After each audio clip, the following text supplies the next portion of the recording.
Hello everyone, nubkeks here. Welcome back to Nub Raids. And in today's video, it's like our third prep for Siege video that we've done on the channel. In the previous video, we went in, and actually let me full screen this and zoom it in. I'm trying to prep this stuff for the weekend. And we do have one thing to clarify. I did make a big mistake in the last video, so I will fix that here finally today. You guys are probably raging about it. I might even edit it into the other video for tomorrow. I have to re-upload and everything. It might be worth it to spare you.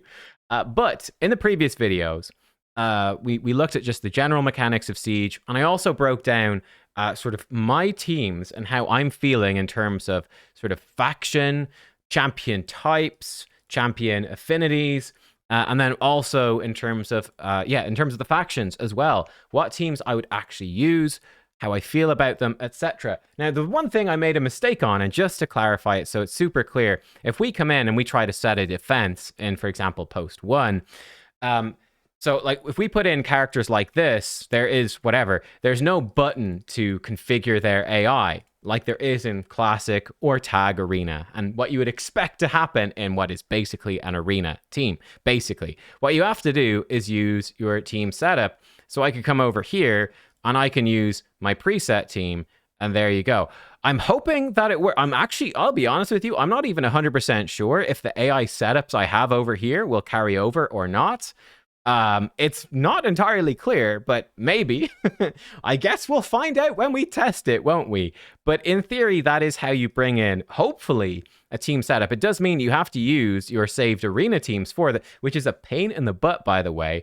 One thing I've done, I guess I just have to do this manually. I've done this forever. I have a 4 affinity, a 1 affinity, a 1 faction team, just set up always. This is now taking away slots that I might need to be using for Siege, which is annoying. So yeah, we'll figure that out. But yeah, maybe that works for your AI. Hopefully, hopefully it does. Let's assume that it does. Right?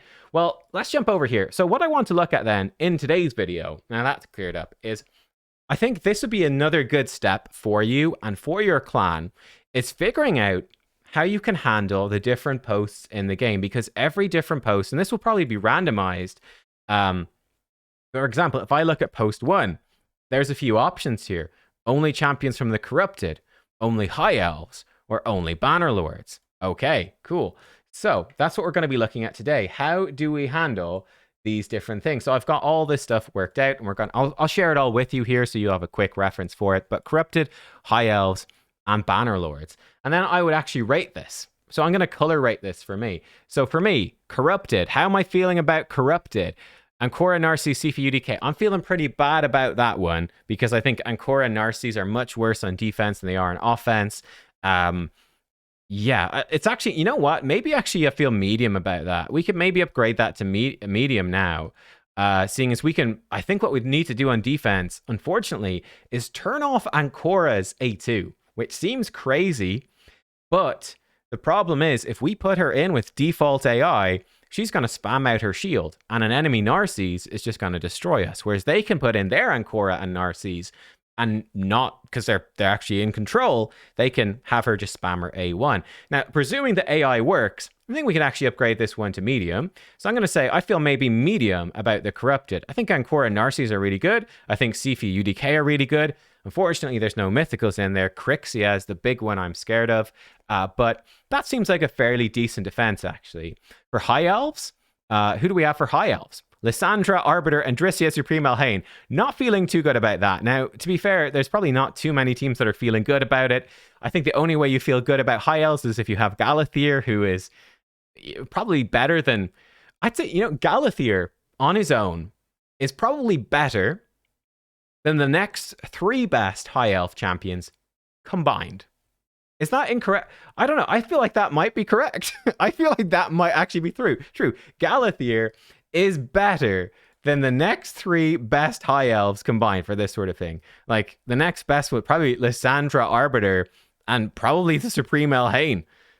It's a pretty big... I mean, Fina not bad either. You could probably use Fina. So that's maybe one. Fina maybe can break the mold a bit, but dear Lord, the high elves actually kind of suck. But I'm not feeling confident.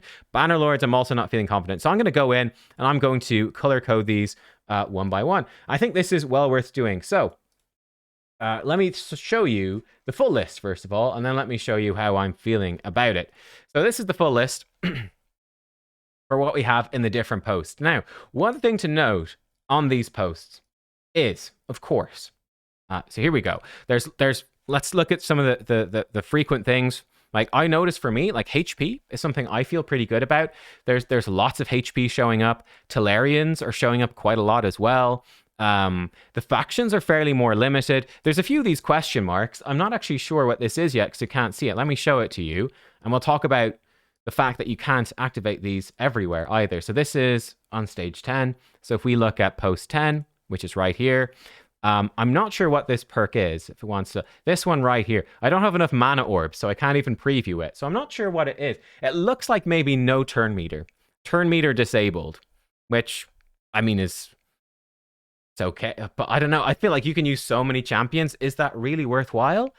I don't know. Like no turn. This is like I've got an extremely fast Crixia and a speed aura. What you gonna do?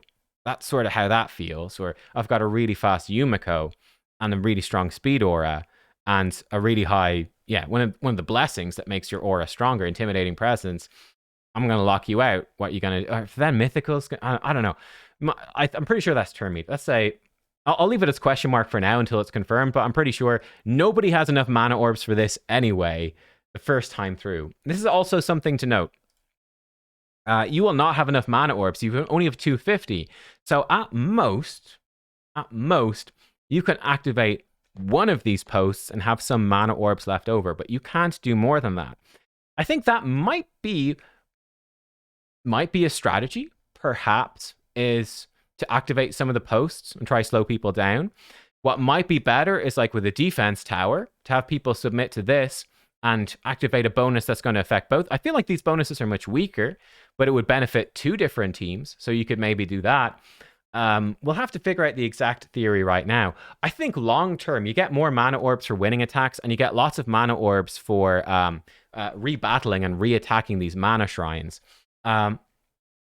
So I think attacking these mana shrines is going to be very important so you can activate more posts and activate your building bonuses.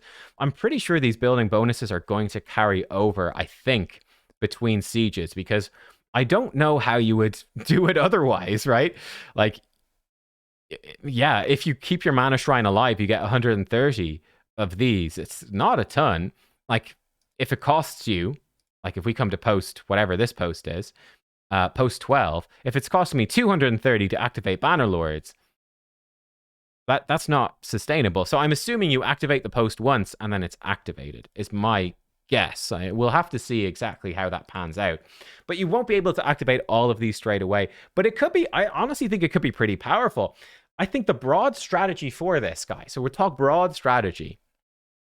Again, I'm not sure what you invest in at the start, but I think you will probably want your weaker players in your clan, the weaker players in these posts, okay? So for instance, for me, do I have a good, like in the stronghold, we're basically probably going to be, it's basically plat arena defenses, right?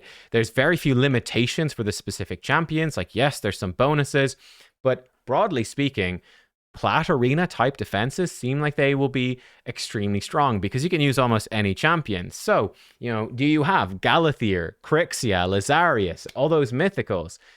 I'm playing in a clan with whales, with krakens. We're going to be fighting against whales and krakens. There's also some endgame, like lower span players as well, of course.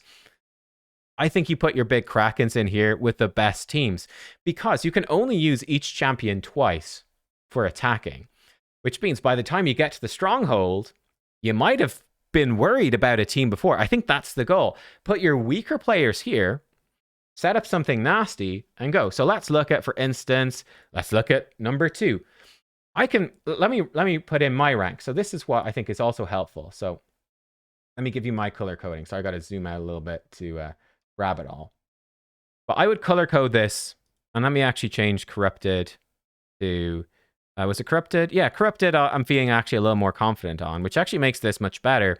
But this is what you should do for yourself, is basically come in and color code how you feel about these different... Because I think this is a very useful thing to provide to your clan leader. Like, I can come in and I can say, okay, like, don't put me in slot 1. Post 1 is really not good for me. I don't have good Bannerlords, High Elves, and corrupted is only medium. But, dude, give me slot 10. I've got a wicked Lizardman team, right? My Lizardman team is pretty good. I don't have the new faction unity guy, but I've got Lazarius. I've got the mythical. That's nice. Okay, I can do Lizardman pretty well. Or give me the HP team. I've got Frolny. I've got a HP mythical. I'm feeling fairly decent about that. You know, I think that's a pretty decent team. I could be wrong, of course, but this is how I'm feeling. And we can update this after every siege and we see if our defenses actually work. But I can give this to my clan leader and he can easily look at it and go, okay, well, Nub is really not great for stage 1. We could maybe put him in post 2, etc. Again, keep him out of post 15. It's not looking great. Oh, but post 18, all right, cool. We can put up a pretty good defense. I think the goal is, so let's look at one that I'm good at. Let's say post 2. I come into post 2, and let's set up a defense here. We're not going to activate it, but let's put it in as a theory. So I could say HP champions only. Okay, well, I can put in like Frolny, and I can put in stuff like this, and yeah, actually, maybe not him. I could put in a team, probably something like this. I go, all right, that feels like a pretty good team. We've got buff stripping, block damage. We've got 2 very good HP nukers. Now, we don't have a Taurus, but we've got almost everything else. So that works pretty well. That's not bad. And I think what this means as well is for someone attacking this, looking at this team, it's a little bit scary, right? And the goal is we make them have to go, oh shit, well, one of our weaker players might actually struggle to attack this. He's got good champions. Do we invest one of our Tauruses now? Because if we do that, we can't use Taurus later on. And this is only post 2. This is right at the front. So I think that becomes quite a nice strategy. Put your players with a limited roster. Find for them the posts where they can put limitations on the roster that cater towards their limited rosters and let them hold the posts to really make the enemy teams stress about having to use their better players or their better champions early on, and then running out of them when they get towards the end. And then when we come to the stronghold, should Nub be defending the stronghold? Well, probably not. Again, because does Nub have that Plat Arena defense team with the Galathirs and the Siegfriends and the Crixias and all of that? No, Nub doesn't have any of that. So putting Nub in here is asking for Nub to be absolutely smashed, really. We'd put our better players in here, and it's just trying to create that stress. It's trying to create that stress for the enemies. So I think that's going to be the overall strategy. But of course, this first time around, at least, it's not going to be easy to do that at all. I think where a post could become very valuable, let's say that somebody in your clan does have both the faction unity champion and the mythic. Like, let's say High Elves post. If you've got a player in your clan that has Galathir and Fina, that becomes pretty insane. That becomes pretty insane for that post. And something else I'd be looking for is the choke point posts. Those can be really good. So for instance, post 12, it is kind of a pain in the butt, right? It's kind of a pain in the butt because it's out there. It's protecting the magic tower. So it can even be buffed up by the magic tower. That's not bad. So let's look at post 12. In fact, we don't need to look at post 12. We can look at this.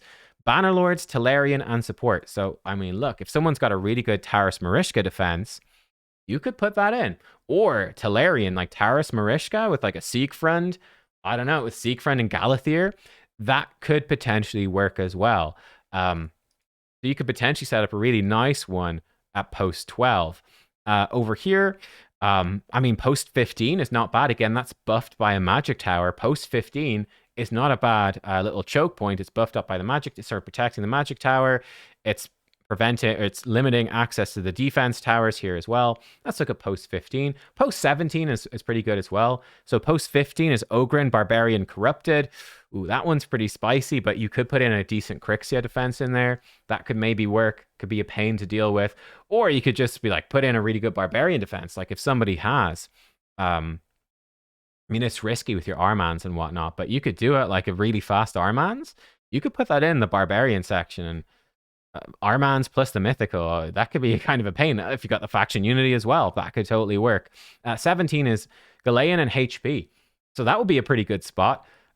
Post 17 to stick in one of the HP teams, right? Now, again, if you've got that obnoxious HP team, it's quite frustrating. It's going, we're really close to getting towards the stronghold. But there's, you know, they've got the Taurus. They've got Fatalis Blade Master is going to be pretty decent there as well. But Taurus, Frolny, those sorts of things could be pretty good. So yeah, I think these are basically where I'm at in terms of the strategy stuff. It remains to be seen exactly how will the team setup works. Hopefully it does. If the team setup works, that is a bit of a game changer, because let's say Armand's is a perfect example that a lot of players will have. Again, you have to be 45 to get into this, level 45. So most players that are level 45 will have Armand's. Armand's is incredible in arena, but or in this sort of fight in general, but he does struggle. He does struggle with the AI. The default AI is really stupid. You have to sort of force him to do stuff instead. And that is a problem. It's a problem, to be blunt about it. So the Armand's defenses will be much stronger if there's an AI preset available. Let's put it like that. Yeah, we will see. But this is what I've set up so far. This is, broadly speaking, how I'm feeling about my defenses. I feel like there's several different posts where I can actually put together a fairly decent team. It's definitely, for me, even having just a couple of mythicals makes a really big difference in this as well, guys. That's something you've probably noticed already. The mythicals really hard carry, and the mythicals can cover several different things. So yeah, like Frolny can come into HB or defense. Lazarius can come into attack or support, and that really helps a lot. I feel decent with Lizardmen because of Lazarius. I feel decent with Dwarves because of Frolny, but there's no Dwarves showing up this time around. So not all the factions are going to show up. This will be randomized each time. I would say at a quick glance, this first iteration of the Clan Fortress, there's actually quite a mix of all the different role type things. I feel like there's quite a lot Tellarian. There's quite a lot of Tellarian in there, I would say, and then a little bit of a mix of some of the others. Not much Nyrazan or any of those factions in. It definitely feels like it's leaning more towards the Tellarian and Galen Pact overall, with a little sprinkling of Corrupted. But yeah, I think that's the strategy. That seems to me to be what it is. But of course, we'll see. Let me know any thoughts you have down below. Hopefully this is useful to you, as it's kind of a fun thing to do as well. Figure out what are my best teams for each different one, and which posts would I like to defend. That's very, very helpful for your clan. Can make a big difference. So yeah, this is sort of where I'm at. I'm going to keep this updated as we go. And yeah, I guess we shall see. But hope you guys are having a great weekend, and I will see you all very soon. Thanks for watching. Goodbye.